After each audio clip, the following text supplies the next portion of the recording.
भाव यही रखा कीजिए भैया कि वाणी हमें मिल जाए।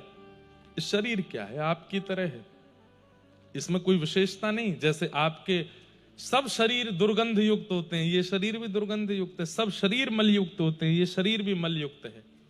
बस क्योंकि कथा वाचन करते हैं इसलिए कुछ विशेषता नहीं है।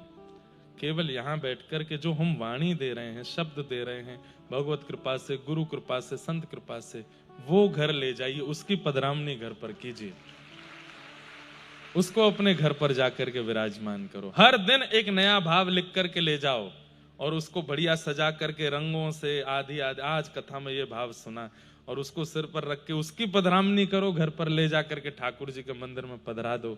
आज हमारे यहाँ ये सुंदर वाणी वांग्मय कृष्ण पधारे हैं, ये भाव होना चाहिए। अच्छा, फिर हमारे साथ में एक नई दिक्कत अभी कुछ समय से लग गई है,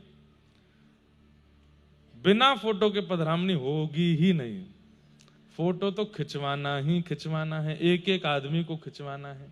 अब हमारी स्थिति ऐसी हो गई कि हमारे फोटो ऐसे आते हैं जैसे महाराज जी सो रहे हैं, बीमार हैं बेचारे, इतने का 5-5 हजार फोटो खिंच जाते हैं दिन में। तो अब नहीं, इतना भाई शरीर का स्थिति नहीं है।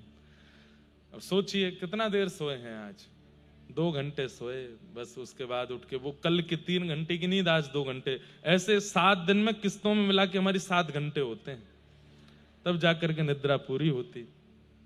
लेकिन भैया श्रीमद् भागवत में दत्तात्रेय जी के प्रसंग में श्री दत्त भगवान जब 24 गुरुओं का वर्णन करते हैं यदु महाराज को, तो 24 गुरुओं के वर्णन के बाद अंत में दत्तात्रेय भगवान कहते हैं ये मेरे 24 गुरु हैं, पर मैं अब तुम्हें एक नए गुरु के बारे में और बताता हूं।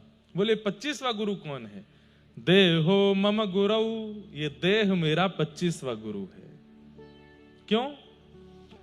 बोले कि इस पूरे संसार में मैं जितने गुरुओं को अपने जीवन में ला पा रहा हूं वो इस देह की ही कृपा है।